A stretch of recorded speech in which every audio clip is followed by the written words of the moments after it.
everybody, and welcome to the Nordic Spikes video. And today, guys, we are racing MXGP of Lommel. This is probably the most legendary sand track in the world. All right, listen, I love Southwick. This track is legendary. Okay, it's rough, it's tough, it's deep. All right, I'm gonna be showing you guys Moto 2 today. All right, this track's gonna be at its deepest. You're gonna see the deepest ruts possible, and sand erodes a lot quicker than regular soil. So this track was freaking gnarly. And let me tell you something, without spoiling anything, we had a great battle in this race. One of the best battles I've ever had on the channel. And the goal, though, top 10. All right, that's the goal. I'm racing NA this week, and listen, I haven't raced these guys in about 2 years, since 2023. So I also want to see where I stack up, and I've been playing the game too much recently, so I don't know, man. I'm also not good on sand tracks, but we do have SPX suspension. Guys, go to spxperformance.com to get the best setups in the game, pro tested. We got champions winning left and right on SPX Performance because it's the best in the business. They also just released some sand setups. That's what I use in this race, and my goodness, is it plush as a pillow, boys. So hit the sub button, hit that like button. See if we can get a top 10 here, boys, racing the fastest North American riders in the game. All right, boys, so obviously not the greatest gate pick here, but listen, I had a bit of a plan, okay? I was going to go as fast as I could, try to get a good jump, hug the outside, do not get launched. Let's get a good start, boys.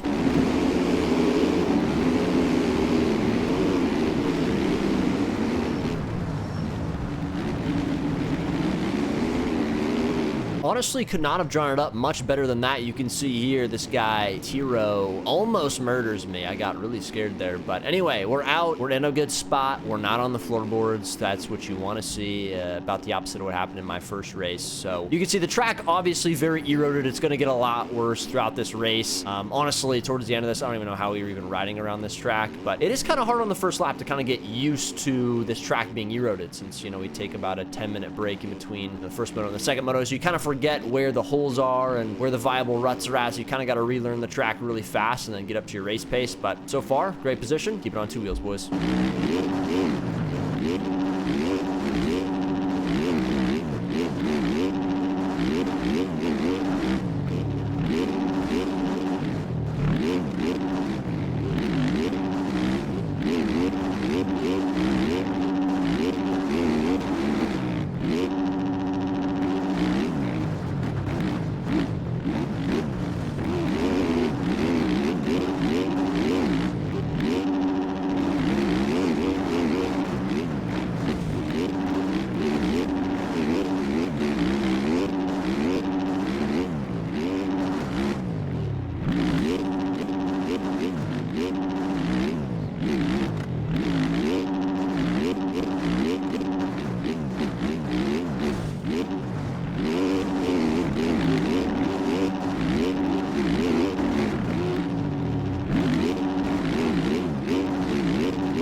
Little high side action there. That's not what you want to do on the first lap of a race, especially when you're already in good position. But we're just going to lose a couple spots. We're back up quick, and we're getting back going again. It's just, it is what it is. Okay, track's eroded. Kind of made a weird decision there. Got some traction real quick. High side, it is what it is, but we're in a good spot. We kind of need to latch onto the guys in front of us. There's already sort of a gap forming because, you know, in the first lap, there's kind of the tiers of where people are out of the group of 40. You got guys that crash 3 times, guys that crash 2 times, 1 time, and then 0 times. We're currently just outside the group that has not crashed a single time. So that's the group you want to be in. You want to be in that top pack. It's usually about 7 to 10 guys that survive that first lap, and usually I'm not in that group, especially in a sand race. So we're getting close. We kind of just need to stay latched on, stay in P7, and we will accomplish that goal of top 10. But there's some very fast guys in this race, so it's going to be tough to keep that pace going. But listen, boys, we got that SPX. You know we're going to be working.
Listen, I had to let Splash by there, all right? You got to let Boss Man go by you. You know what I'm saying? SPX owner, got to let him by. He literally gave me the setup before the race, so it's only fair to do. But listen, I was trying to latch onto him, and honestly, I felt pretty good here, boy. I'm in, what, P6 right now? I'm feeling nice and toasty. You can see, make a little bit of a mistake there. Don't get too wild there, Troyjannn. Listen, the track was rutted as hell, okay? There's a couple lines, including that one, I felt like I either needed to figure out or just switch up entirely, okay? Some of these holes were getting deep. The suspension can only do so much, dude. When you got holes that are a foot deep in the ground, it comes down to more the technique side than the setup side, and that's what I was starting to kind of experience in these first few laps. But either way, we're in a good spot. We're not too far down from the lead. I think at this point, we have to find the consistency and find the speed, and we might be able to work up, who knows, maybe get a top 5.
All right, this one kind of pissed me off. I mean, this is one of those where you really can't do anything. You know, you go over a blind jump and you just land kind of flat, bounced a little bit, and then I kind of just like barely skimmed the rut and then just flopped on my side. I don't know. It was a weird crash. We lose one position. It sucks. The main thing here is I have to not lose composure. All right, because these really annoying crashes, because listen, sand in this game, at least for me, I don't like how sand works in this game. It's never really made sense to me. That's why I've never been a really good sand rider. I will say this race was making a lot more sense, but that crash, I mean, just crashes like that in general, they just piss you off. You're like, what is happening? It's such a stupid crash. But listen, you gotta learn from it. All right, learn from it. Don't make that mistake again. I got the rest of the track figured out. Let's just keep it going. We're in P7. That's not bad, boys. We're having a good ride here. But wait a second, I hear a bike coming from behind who seems to be going quite quickly here. We got LP. Now, listen, dude, I want to get P7 here, all right? Logan Paul's behind me. I said, Logan Paul, you're not going to suplex me, all right? I'm going to beat you. But listen, boys, you're about to watch one of the most fun battles I've had in a long time in this game. Just witness greatness, boys.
let's be honest here, boys. That was about half a lap of complete mental ownership from the Jan. I'm gonna be honest. I owned him right there. That was ownership. I'm just gonna say it, all right? I don't do that often to people. It's usually the other way around where I'm getting owned, so I'm gonna say it, okay? That was pretty good. I was riding real aggressive, but it was still clean, all right? For the most part. I mean, maybe it's debatable, but listen, you know he's gonna come back, all right? He knows exactly what I was trying to do there. I was trying to get a little bit physical, and so he wants to pass me. I gotta defend him, boys.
All right, this was the point in the race where I had to make a decision, all right? I was going at a pretty fast pace here. I mean, we haven't lost any time to leaders in about 5 minutes, so we're going pretty fast. But the main thing is, am I comfortable with this pace? Am I going so fast that I'm going to be crashing a lot from now on? I mean, the track's only going to get more rutted. You can see Logan Paul goes down. We're going to get around him. But a great battle, by the way. That was one of those fun battles I've ever had in this game. That was super fun. Very aggressive, but I was having fun with it. If you heard my live comm, I was laughing so hard. I honestly have a ton of fun with these races, but we want to get P7, all right? That's what we want to do. That is the goal, and you can see we're riding good. Do we keep it going? But listen, if we go down, we're going to lose a lot of positions, all right, guys? And, you know, from about 10 to like P13, they're all very close behind, so I could lose about 6 positions in a snap of a finger. We got to keep it going, boys. Come on.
All right, well, a few pretty good laps in. I mean, I feel like this was kind of inevitable that I would hit the deck, unfortunately. But listen, boys, in about the last 9 minutes of racing, we have only lost 1 second to the leader. Before that crash happened, you can see I'm making some mistakes now. This is a problem I've been facing off and on, all right? I'll get about 10, 15, 20 minutes into the race, and then I'll start to kind of lose focus. I don't know what it is, okay? I don't know if I just don't care enough about the race. I don't know. Maybe I need to start caring more. But I'm in a pretty good position here. I'm honestly surprised that I'm kind of just floundering around the track, but I need to lock in, dude. It's just that simple. I need to lock in or I am going to lose the position. I did build a pretty big gap back to LP and Chicken back in 8th and 9th, so we kind of have a free P7 here if we just stay on 2 wheels. But listen, man, you know, the gen on a sand track, it's not usually the easiest task, so let's just keep it up, boys. Come on, the setup's doing really good. That's what I will say. Setup's doing really good. It's honestly carrying me at this point, so I gotta do the rest of the job here. Come on, boys.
All right, so you know how I just said a couple minutes ago that I maybe didn't care enough about this race? Well, once that crash happened and then this moment happened right here, I started to care a lot, okay? Because I did a little pound to the desk. I'm gonna be honest. I said a couple choice words as well that would probably get me permanently banned from YouTube. Luckily, the mic was not on at the time, but I was very angry, okay? Sand traction. You try to get back on the track's like 3 feet elevated from the freaking side of the track. You try to get on it and your front tucks and then you lose 12 seconds. In one crash. You're like, wow, this sucks. I hate my life. You know what I'm saying? That's what I was saying to myself. I was getting a little angry. And so now I had to compensate for this time I just lost because I just went from P7 to P9. I am so pissed off. I'm like maximum pissed, okay? I'm saying words that you shouldn't say, okay? You shouldn't say them. I repented that night when I went to bed. And so now I'm going as fast as I can, and you're gonna see here if that works out for me. It might work out. I don't know. I mean, we had a couple pretty fast laps, so it's time to lock in.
It's honestly sad watching this back because I knew there was a kicker there. Like, what am I trying to do? All right, you could still hit that face, but you had to go straight up it. You couldn't kind of get the front wheel over it because there's just a massive kicker. You're going to get blown up. It's just how it is, all right? And I did that earlier in the race. How did I not remember that? I don't know. And that's the thing. That one crash, it took, you know, 12 seconds. I got angry. So I started going too fast, doing dumb stuff, all right? That's just what you do when you're me and you're dumb, okay? Because I'm dumb. And then later this lap, I go around this corner and then I hit this thing and I go over the bar. Like, what is this, dude? Like, what are we doing? What are we doing? That's the real question. I got 11th, all right? Yeah, I spoiled it. I got 11th. That sucks. I got angry. But listen, we're basically playing this game not at all for like 2 weeks. I mean, I've rarely been playing. And to get on a sand track to do pretty good. I mean, listen, I think a lot of it has to be attributed to the setup because it did keep me pretty consistent. Definitely helped me with the speed category in that Erode. But I think for me, I just got to be a little more focused at the end of the race. Like, clearly I can ride with these dudes. I just am making the stupidest mistakes at the worst times. So it is what it is. I hope you guys enjoyed. See you guys in the next video. Peace.